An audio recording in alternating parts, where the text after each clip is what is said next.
ఓం స్వస్తి శ్రీ గణేశాయ నమః. మహర్షి వేదవ్యాస గురవే నమః. మహామహోపాధ్యాయ పద్మశ్రీ పుల్లెల శ్రీరామచంద్రుడు గారు రచించిన మహాభారత సార సంగ్రహము అను కావ్య గ్రంథమునందలి ఉద్యోగ పర్వము. చదువుచున్నది జంగా కృష్ణమూర్తి. కౌరవుల సభకు వెళ్ళడానికై శ్రీకృష్ణుని నిర్ణయం. యుధిష్ఠిరుడు శ్రీకృష్ణునితో, ఓ మిత్రవత్సల, ఇప్పుడు మాకు మళ్ళీ నీ సహాయం కోరవలసిన అవసరం ఏర్పడింది. అవసరమైనప్పుడల్లా నీవు యాదవులను సర్వవిధాల రక్షిస్తున్నట్లు పాండవులను కూడా ఆదుకోవాలి అన్నాడు. ఏమి కావాలో చెప్పు, నేను తప్పక చేస్తాను అన్నాడు కృష్ణుడు. యుధిష్ఠిరుడు ఇలా అన్నాడు, ధృతరాష్ట్రుడు అతని కుమారులు ఏమి చేయదలుచుచున్నారో సంజయుని ద్వారా మీరందరూ తెలుసుకున్నారు కదా. వాళ్ళు మా రాజ్యం మాకు ఇవ్వకుండా శాంతి కావాలని కోరుతున్నారు. మేం సమయం ప్రకారం 13 సంవత్సరాలు వనాలలో తిరిగినా దురాశాపరుడైన ధృతరాష్ట్రుడు మా రాజ్యం మాకివ్వడానికి ఇచ్చగించడం లేదు. 5 గ్రామాలిచ్చినా చాలు అని మీ అందరి ఎదుటనే నేను వాళ్ళకి చెప్పాను. అది కూడా వాళ్ళు అంగీకరించడం లేదు. ఉత్తమ వంశంలో పుట్టిన వృద్ధుడు పరధనం మీద లోభంతో ప్రవర్తిస్తే వాని బుద్ధి సరిగా పనిచేయదు. బుద్ధి నశిస్తే సిగ్గు నశిస్తుంది. సిగ్గులేనివాడు ధర్మం వైపు విముఖుడవుతాడు. ధర్మం నశిస్తే లక్ష్మి నశిస్తుంది. లక్ష్మి పోయిన ధనరహితుడు మరణించిన వానితో సమానము. అనగా కౌరవుల పరిస్థితి ఇప్పుడు ఈ విధంగా ఉంది. మా రాజ్యం శత్రువులు అపహరించడం చేత మేం ఎన్ని కష్టాల పాలయ్యామో చూచావు కదా.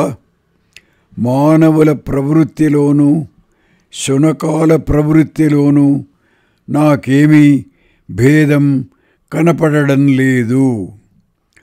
ఒక మాంసం ముద్ద కనపడగానే అక్కడికి చేరిన కుక్కలు తోకలు ఆడిస్తాయి. ఒకటి గుర్రుమంటే మరొకటి గుర్రుమంటుంది. అటు ఇటు తిరుగుతాయి. దంతాలు పైకి చూపిస్తాయి, మురుగుతాయి. తరువాత యుద్ధం ప్రారంభం అవుతుంది. దేనికి బలం ఉంటే అది జయించి ఆ మిషాన్ని తింటుంది. తుచ్చునామివ సంపాతే పండితైరుపలక్షితం లాంగూలచాలనం క్షేద్వా ప్రతివాచో వివర్తనం దంతదర్శనమారవస్తతో యుద్ధం ప్రవర్తతే తతో యో బలవాన్ కృష్ణ జిత్వా సోత్తి తదామిషం ఏవమేవ మనుష్యేషు విశేషో నాస్తి కశ్చన. ఉద్యోగ పర్వము 72, 70, 72. మా తండ్రి వంటి వాడు వృద్ధుడు అయిన ధృతరాష్ట్రుడు మాకు అన్ని విధాల పూజ్యుడు. ఆయనకు పుత్రప్రేమ బలవత్తరంగా ఉంది. అందుచేత మేం వంగి వంగి ఉన్నా ఆయన ఏమీ పట్టించుకొనడు. ఇట్టి పరిస్థితిలో కృష్ణ, మేం మా ధర్మానికి అర్థానికి భంగం కలగకుండా ఎలా ప్రవర్తించాలో చెప్పగలవాడవు నీవొక్కడవే. అయితే నేనే స్వయంగా కౌరవుల సభకు వెళ్ళి మీ రెండు పక్షాల మధ్య శమం నెలకొల్పడానికి ప్రయత్నిస్తాను. నా ప్రయత్నం సఫలం అయితే కౌరవులను, పాండవులను, ఇతరులందరినీ మృత్యుపాశం నుండి తప్పించిన పుణ్యం నాకు లభిస్తుంది అని కృష్ణుడన్నాడు. అప్పుడు యుధిష్ఠిరుడు, కృష్ణా, నీవు స్వయంగా అక్కడికి వెళ్ళాలని నా అభిప్రాయం కాదు. నువ్వు ఎంత మంచి మాటలు చెప్పినా దుర్యోధనుడు వినడు. ఇప్పుడు క్షత్రియ జాతి అంతా వాని చెప్పు చేతలలో ఉంది. నువ్వు వాళ్ళ మధ్యలోనికి వెళ్ళడం నాకిష్టం లేదు. నీకేమైనా అయితే స్వర్గలోకాధిపత్యం లభించినా అది మాకు వద్దు అన్నాడు. ఆ మాటలు విని కృష్ణుడు, మహారాజా, దుర్యోధనుడు ఎలాంటి పాడు బుద్ధి కలవాడో నాకు తెలుసు. మన శాంతి ప్రయత్నం మనం చేస్తే మనలను ఎవరు తర్వాత తప్పు పట్టకుండా ఉంటారు. వాళ్ళందరూ కలిసి నాపైకి వచ్చినా నన్నేమీ చేయలేరు. నాకేమైనా ముప్పు తలబడితే కౌరవులనందరినీ కాల్చివేయగలను. నేను వెళ్ళడం వల్ల ప్రయోజనం లేకుండా పోదు. మనం అనుకున్న పని జరిగితే జరగవచ్చు, అది కాకపోయినా మన్ని ఎవరూ తప్పు పట్టడానికి అవకాశం ఉండదు అన్నాడు. సరే, అయితే నీకు నేనేమీ చెప్పవలసినది లేదు. ఎలా చేస్తే యుక్తమో అలా చెయ్యి అన్నాడు ధర్మరాజు. నేను సంజయుడు చెప్పిన మాటలు విన్నాను, నీ మాటలు విన్నాను. నీ అభిప్రాయమేమిటో వాళ్ళ అభిప్రాయమేమిటో నాకు అంతా తెలుసు. నీ బుద్ధి ధర్మాశ్రితమైతే వాళ్ళ బుద్ధి వైరాశ్రితమైనది. ఏమైనా క్షత్రియుని ధర్మం యుద్ధం చేసి దురాత్మలను అణచివేయడమే కానీ యాచనావృత్తి క్షత్రియునకు విధింపబడలేదు. నిండు సభలో ద్రౌపదిని అలా అవమానించినందుకు, మిమ్ములను అలా మోసం చేసినందుకు అక్కడనున్న వాళ్ళందరూ ఆనాడు దుర్యోధనాదులను నిందించారు. ఆ నిందవాక్యాలకే వాళ్ళు మరణించినట్లు లెక్క. అలాంటి వాళ్ళని ఇప్పుడు సంహరించడం చాలా తేలికైన పని. అతడు మొదలు తెగిపోగా బోటు మీద నిలబడిన చెట్టు వంటివాడు. తదైవ నిహతో రాజన్ యదైవ నిరత్పత్రపః నిందితస్య మహారాజ పృథివ్యాం సర్వరాజభిః ఈషత్కార్యో వదస్తస్య యస్య చారిత్రమీదృశం ప్రస్కందేన ప్రతిష్టబ్దిశ్చన్నమూల ఇవ ద్రుమః. ఉద్యోగ పర్వము 73:26. అందుచేత అలాంటి వాళ్ళని వధిస్తే పాపం ఏమీ లేదు. నేను శాంతి ప్రయత్నాలు చేయడం చేస్తాను. నువ్వు మాత్రం యుద్ధానికి సిద్ధంగా ఉండు అన్నాడు కృష్ణుడు.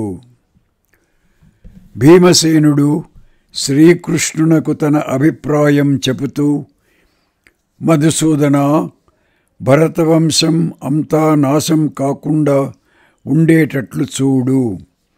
దుష్టుడైన దుర్యోధనునితో శాంతిని గూర్చియే మాటలాడు. పూర్వం ఆయా యుగాంతాలలో 18 మంది దుష్టులైన రాజులు పుట్టి తమ బంధుమిత్రాదుల వినాశనానికి కారణమైనారని వింటున్నాము. ఈ యుగాంతంలో దుర్యోధనుడు అందుకే పుట్టినట్లు తోచుచున్నది. అందుచేత భరతవంశం నశించకుండా శాంతి కోసమే ప్రయత్నం చెయ్యి అన్నాడు. భీముని నోటి నుండి ఆ మాటలు విన్న శ్రీకృష్ణుడు ఆశ్చర్యపోయాడు. పర్వతం తేలిక అయిపోయిందా, నిప్పు చల్లగా అయిపోయిందా అనుకున్నాడు. భీమసేన, ఎప్పుడు చూచినా యుద్ధం యుద్ధం అని కలవరించే నువ్వు కూడా ఈనాడు ఇలా మాట్లాడుతున్నావేమిటి? నువ్వు ఇలా దిగాలు చెందడం బాగులేదు. లే, యుద్ధానికి లే. ఉత్తిష్టస్వ విషాదం మా కృధ వీరస్థిరోభవ న చైతదనురూపం తే యత్తే గ్లాని రరిందమ. ఉద్యోగ పర్వము 75:23. వాసుదేవుని మాటలు వినగానే భీమసేనుడు ఉత్తమాశ్వం ఒక్క కొరడా దెబ్బకు లేచినట్లు ఒక్క మాటు లేచాడు. కృష్ణా, నేను కేవలం కృపావశం చేత అలా మాట్లాడుతున్నాను, కానీ నాకేమాత్రము విషాదం లేదు. చిన్నతనం నుంచి నా విషయం తెలిసిన నువ్వు కూడా నన్నీ విధంగా ఎలా అనుకున్నావో తెలియదు. యుద్ధరంగంలో నేను ఎలా విజృంభిస్తానో చూడు అన్నాడు. భీమసేన, కేవలం నిన్ను రెచ్చగొట్టడం కోసం ఇలా అన్నాను, కానీ నీకు విషాదం అనేది లేదన్న విషయం తెలియక కాదు. వాళ్ళు శాంతిని అంగీకరించారా? మంచిదే, లేకపోతే యుద్ధం తప్పదు అన్నాడు కృష్ణుడు. చెప్పవలసిన మాటలన్నీ మా అన్నగారు చెప్పారు కదా, మాకు ఏది హితమో ఆలోచించి ఆ విధంగా చెయ్యి అని అర్జునుడు కృష్ణునితో అన్నాడు. అర్జున, నా ప్రయత్నం నేను చేస్తాను. ఏమైనా యుధిష్ఠిరునికి ఐశ్వర్యం లభిస్తే దుర్యోధనుని ఏనాటికి సహించడు. ఆ దుష్టులు ముగ్గురు వానికి చెడు బోధిస్తూనే ఉంటారు.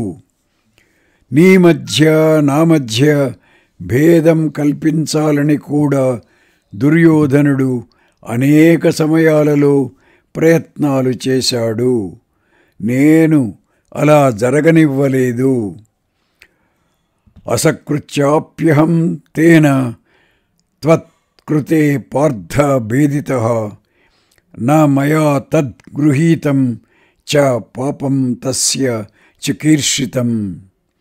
ఉద్యోగ పర్వము 79:14. శాంతికి వాళ్ళెలాగా ఒప్పుకొనరు? ఏమైనా నేను ధర్మరాజు శాసనం ప్రకారం వెళ్ళాలి కదా, వెళ్ళి వస్తాను. దుర్యోధనుడు ఏమి చేయదలిచాడో కూడా తెలుసుకోవాలి కదా. సర్వథా తు మయా కార్యం ధర్మరాజస్య శాసనం విభావ్యం తస్య భూయస్య కర్మ పాపం దురాత్మనః అని అర్జునునితో శ్రీకృష్ణుడు అన్నాడు. నకులుడు శ్రీకృష్ణునితో ఇలా అన్నాడు. మాధవ, మా అన్నగారులు ముగ్గురు తమ అభిప్రాయం చెప్పారు కదా, ఆ సమయానికి ఏమి చేస్తే బాగుంటుందో అది చెయ్యి.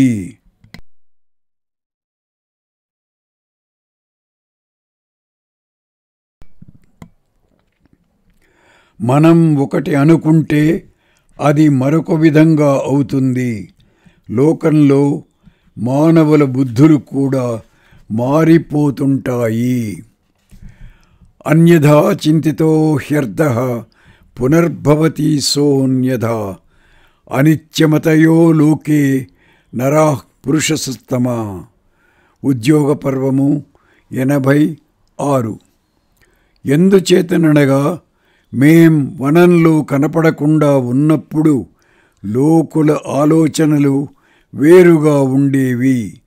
మేం తిరిగి రాగానే వాళ్ళ ఆలోచనలలో కూడా మార్పు కనపడుతున్నది. అన్యథా బుద్ధయో హ్యాసన్నస్మాసు వనవాసిషు అదృశ్యేష్వన్యతథా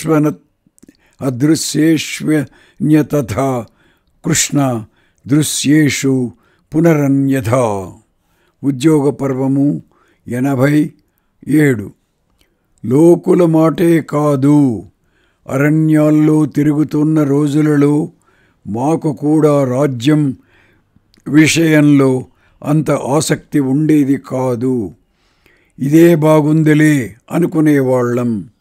మళ్ళీ తిరిగి రాగానే రాజ్యం మీద ఆసక్తి పెరిగింది. అస్మాకమపి వార్ష్ణేయ వనే విచరతాం తదా న తథా ప్రణయో రాజ్యే యథా సంప్రతి వర్తతే. ఉద్యోగ పర్వము 88.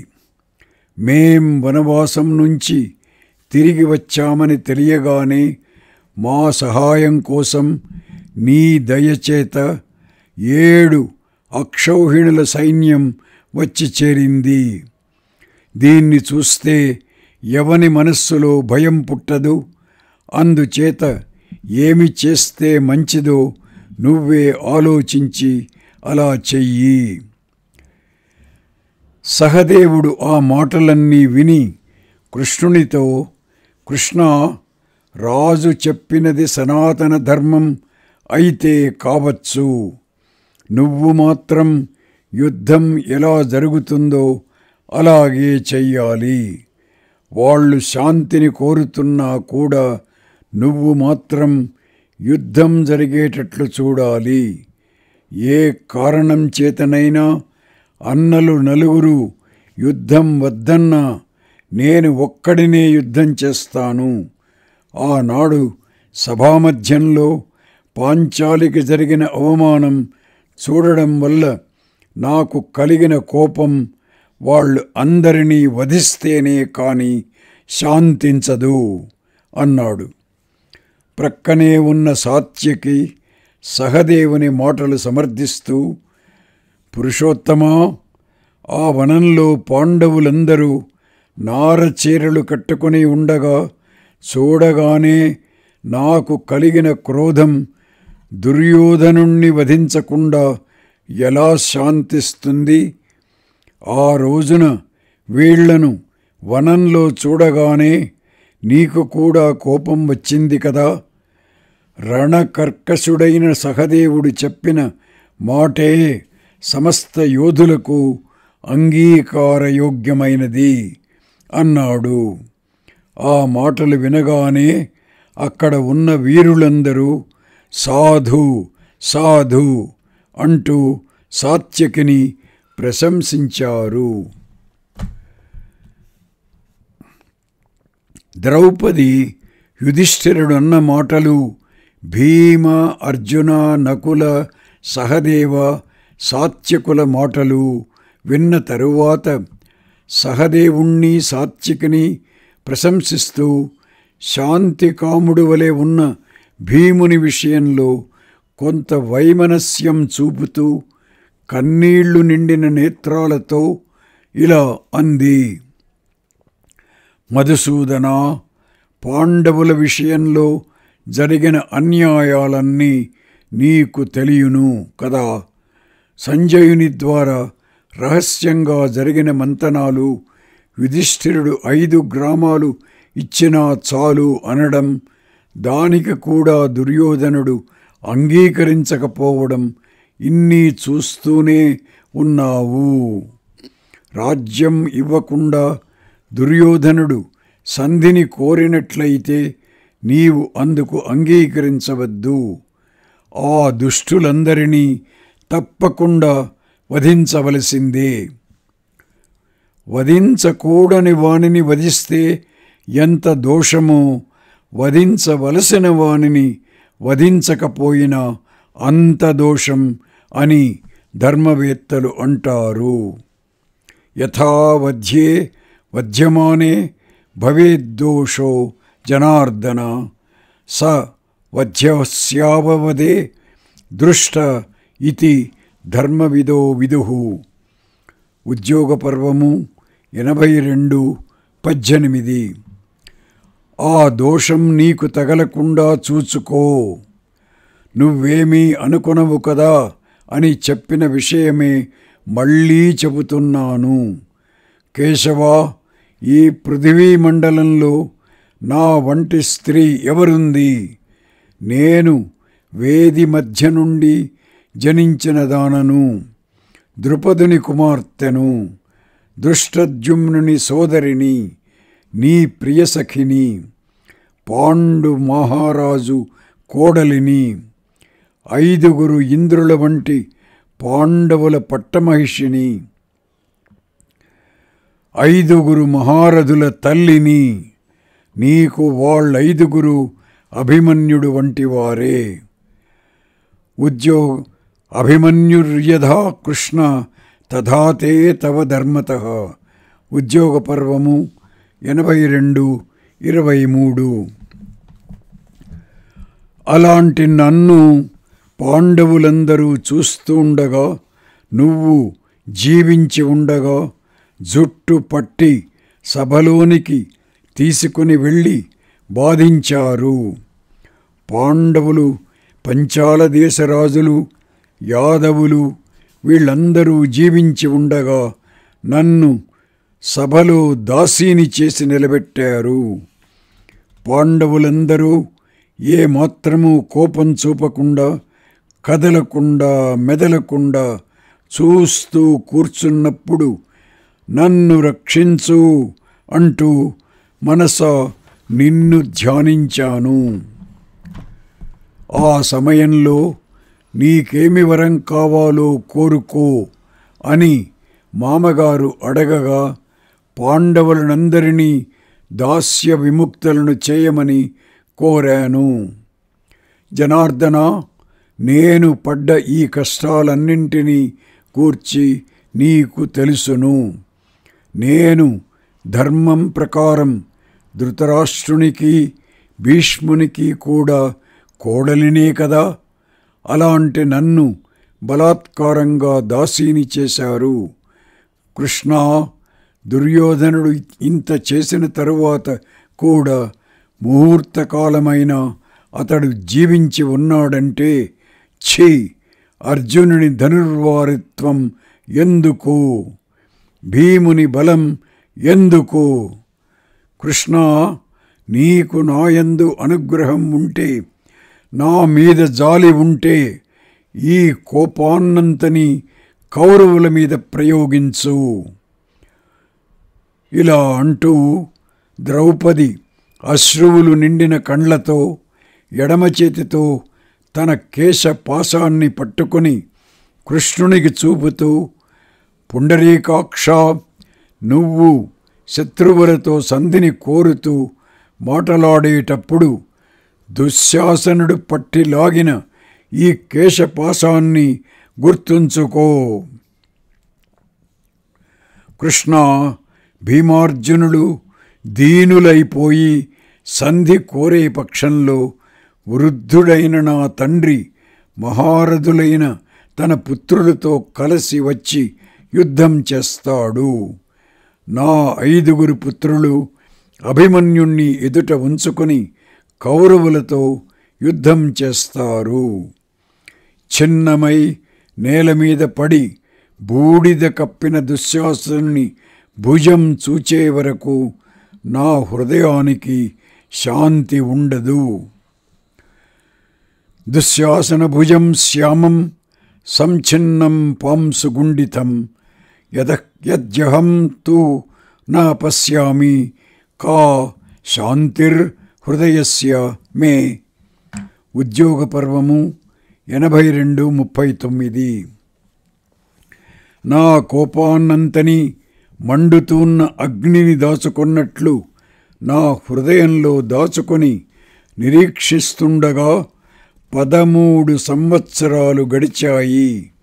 ఇప్పుడు ధర్మాన్ని గూర్చి మాటలాడుతున్న భీముని మాటలు శల్యాలలాగా గుచ్చుకొని నా హృదయం బ్రద్దలైపోతున్నది అని ఆమె బిగ్గరగా ఏడ్చింది. కృష్ణుడు ఆమెను ఓదారుస్తూ, ద్రౌపది, నీ శత్రువుల స్త్రీలందరూ బంధువులందరూ మరణించి ఏడుస్తుండగా అచిరకాలంలోనే చూస్తావు. యుధిష్ఠిరుడు ఆజ్ఞాపించగా నేను భీమార్జునులతోనూ నకుల సహదేవులతోనూ కలిసి కౌరవులను నశింపజేస్తాను.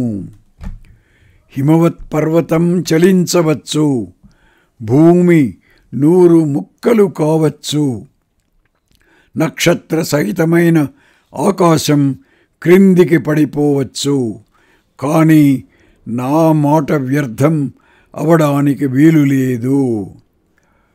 చలేద్ధి హిమవాన్ శైలో మేదినీ శతధాపలేత్ జౌః పతేశ్చ సా నక్షత్రా నా మే మోఘం వచో భవేత్. ఉద్యోగ పర్వము 81:78.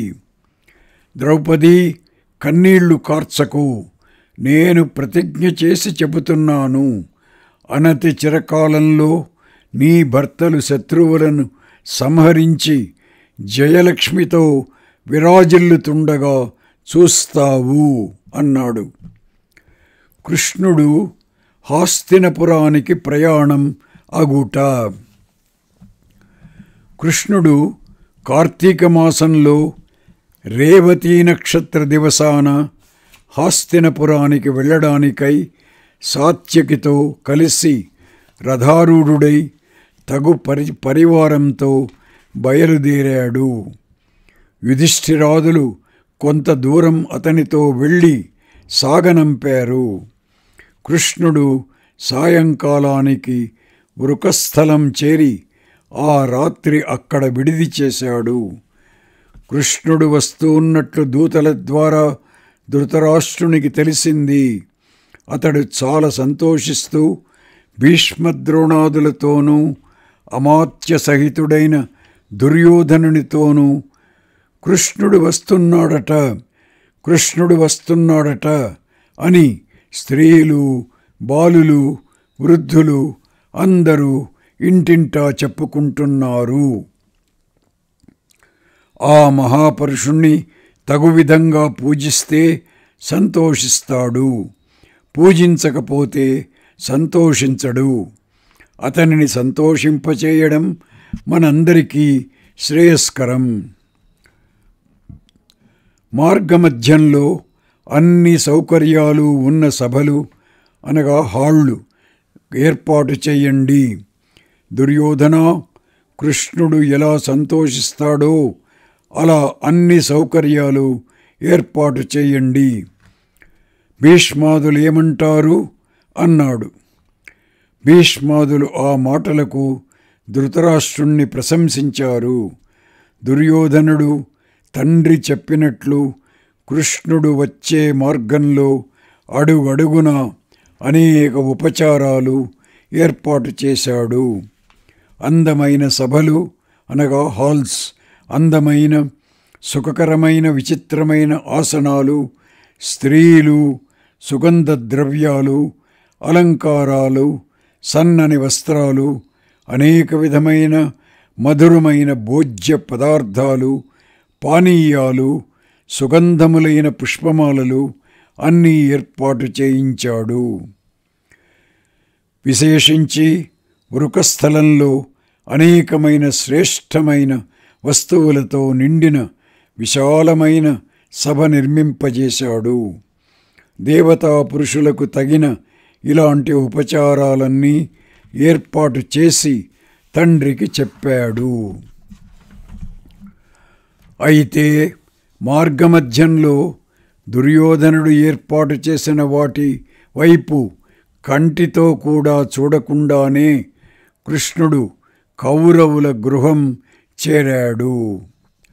తా సభా కేశవః సర్వారత్నాని వివిధాని చ అసమీక్ష్యైవ దాశార్హ ఉపాయాత్ కురు సద్మతత్. ఉద్యోగ పర్వము 85:18. ధృతరాష్ట్రుడు తన అమితానందాన్ని ప్రకటిస్తూ విదురాదులతో ఇలా అన్నాడు. విదురా, భగవంతుడైన కృష్ణుడు రేపు వృకస్థలం వీడి మన ఇంటికి రాబోతున్నాడు. అతనికి అనేకమైన అమూల్యమైన వస్తువులు పారితోషికంగా ఇచ్చి ఆనందింపచేస్తాను. ఏమేమి అతనికి బహూకరిస్తానో చెబుతున్నాను విను. బాహ్లిక దేశానికి చెందిన ఒకే రంగు గల 4 గుర్రాలు పూంచిన 16 బంగారు రథాలిస్తాను. 8 చొప్పున మనుష్యులు కూడా ఉండే 8 మత్తగజాలు, బంగారు వర్ణం గల సంతానం కలగని 100 దాసీలను, అంతే మంది దాసులను, 18,000 మెత్తని ఉన్ని బట్టలు, చీన దేశంలో తయారైన 1000 కొలది మృగాజినాలను, రాత్రింబగళ్ళు ఒకే విధంగా ప్రకాశించే ఈ మణిని ఒక రోజులో, అనగా 14 యోజనాల 140 మైళ్ళ దూరం ప్రయాణం చేయగలిగిన అశ్వతరులు, కంచరగాడితలు కట్టిన వాహనాన్ని ఇస్తాను. అతనితో ఎన్ని వాహనాలు వస్తున్నాయో, ఎంతమంది మనుష్యులు వస్తున్నారో దానికి 8 రెట్లు భోజ్య పదార్థాలు కూడా ఇస్తాను. దుర్యోధనుడు తప్ప నా పుత్రులందరూ, నా పౌత్రులు అందమైన రథాలపై ఎదురేగి అతనిని నగరంలోనికి తీసుకొని రావాలి. బాగా అలంకరించుకున్న వేశ్యలు కూడా వెళ్ళాలి. అతనిని తీసుకొని రావడం కోసం చక్కని కన్యలు కూడా మేలి ముసుగులు లేకుండా వెళ్ళాలి. బాలాది వృద్ధుల వరకు నగరంలోని స్త్రీ పురుషులందరూ సూర్యుని కోసం ప్రజలు ఎదురు చూస్తున్నట్లు కృష్ణుని రాక కోసం నిరీక్షిస్తూ నిలిచి ఉండాలి. నగరం అంతా ధ్వజాలతోనూ పతాకాలతోనూ చిన్న జెండాలు అలంకరించి శుభ్రంగా ఉంచాలి. దుర్యోధనుని భవనం కంటే దుశ్శాసనుని భవనం బాగుంటుంది. దానిని బాగా అలంకరించి ఉంచాలి. నా ఇంట్లో కానీ దుర్యోధనుని ఇంట్లో కానీ ఉన్న ప్రశస్తమైన ఏ వస్తువైనా దానిని ఏమాత్రము సంకోచించకుండా కృష్ణునికి సమర్పించాలి. ఈ మాటలన్నీ విని విదురుడు, రాజా, నిన్ను 3 తరాల వాళ్ళు పూజిస్తున్నారు. నీవు వయస్సు చేత పెద్దవాడవయ్యావు. నువ్వు ధర్మాత్ముడవని ప్రజలు అందరూ అనుకుంటున్నారు. రాజా, రుజువుగా ప్రవర్తించడం నేర్చుకో. మూర్ఖత్వం వల్ల నశించకు. అతిథిగా వస్తున్న కృష్ణునికి నీవు ఏవి ఇవ్వాలని అనుకుంటున్నావో వాటినే కాదు, పృథివీ మండలం అంతనీ కూడా పొందడానికి అర్హత కలవాడు అతడు. అయితే నువ్వు ధర్మబుద్ధితో కానీ అతనికి ప్రియం చేకూర్చాలని కానీ ఇవేవి కృష్ణునికి ఇవ్వాలనుకోవడం లేదు. నాకు తెలుసు, సత్యం మీద ఒట్టు పెట్టి చెబుతున్నాను, నీవు చేసే ఇదంతా మాయ. పైకి చేస్తున్న దీని అంతకీ వెనుక నీ మనస్సులో ఏముందో నాకు తెలుసు. నా తూ త్వం ధర్మముద్దిశ్య తస్య వా ప్రియకారణాత్ ఏతద్దిత్ససి కృష్ణాయ సత్యేనాత్మానమలమాలభే మాయైషా సత్యమేవైత ఛద్మై తత్ భూరి దక్షిణ జానామి తన్మతం రాజన్ గూఢం బాహ్యేన కర్మణ. ఉద్యోగ పర్వము 87:7-8. పాండవులు అడిగిన 5 గ్రామాలు కూడా ఇవ్వడం నీకు ఇష్టం లేదు.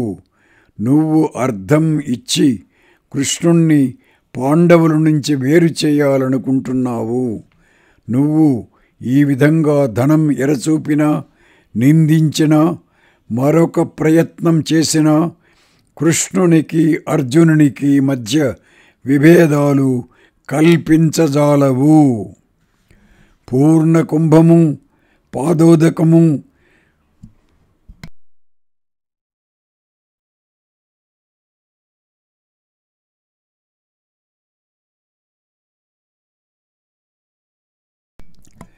కుశల ప్రశ్న తప్ప నీవేమి ఇచ్చినా కృష్ణుడు తీసుకొనడు. అందుచేత అతనికి ఏ విధమైన ఆతిథ్యం ఇష్టమో అది ఇయ్యి.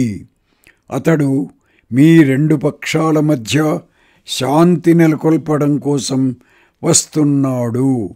అతడు చెప్పినట్లు చెయ్యి. కృష్ణుని విషయంలో దుర్యోధనుని అభిప్రాయం విని భీష్ముడు కోపం చెందుట. దుర్యోధనుడు తండ్రితో విదురుడు చెప్పినది సత్యం. కృష్ణుణ్ణి పాండవుల నుండి వేరు చేయడం శక్యం కాని పని. అందుచేత నీవు కృష్ణునికి ఇవ్వదలుచుకున్నదేది వానికి ఇవ్వకూడదు. ఇది అందుకు తగిన కాలం కానీ దేశం కానీ కాదు. మనం ఇవన్నీ ఇస్తే భయపడి ఇస్తున్నాం అనుకుంటాడు కృష్ణుడు.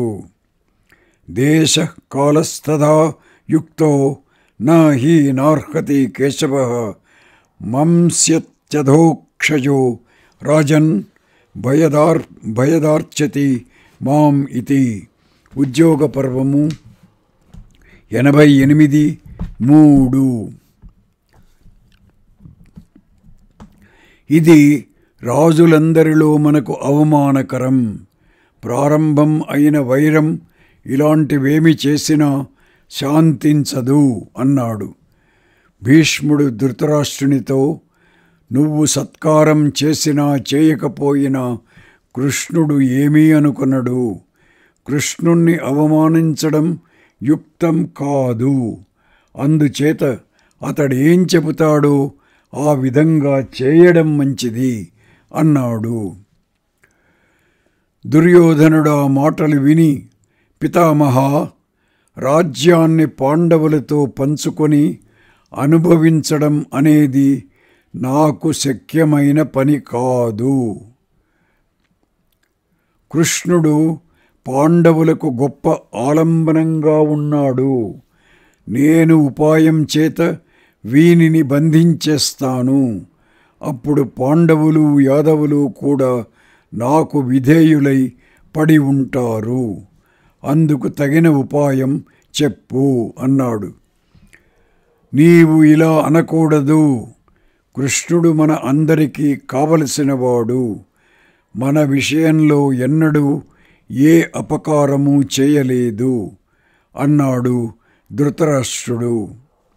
భీష్ముడు తీవ్రమైన కోపంతో, ధృతరాష్ట్రా, మిత్రులు ఎంత బోధించినా నీ పుత్రుడు అనర్థమే కొని తెచ్చుకుంటున్నాడు. నువ్వు కూడా వీని మాట ప్రకారమే ప్రవర్తిస్తున్నావు. కృష్ణుని జోలికి వెడితే ఈ దురాత్ముడు, వీని అమాత్యులు కూడా క్షణకాలంలో నశిస్తారు. నేను ఇలాంటి దుర్భాషలు వినజాలను అని అంటూ సభ విడిచి వెళ్ళిపోయాడు. ఓం తత్సత్.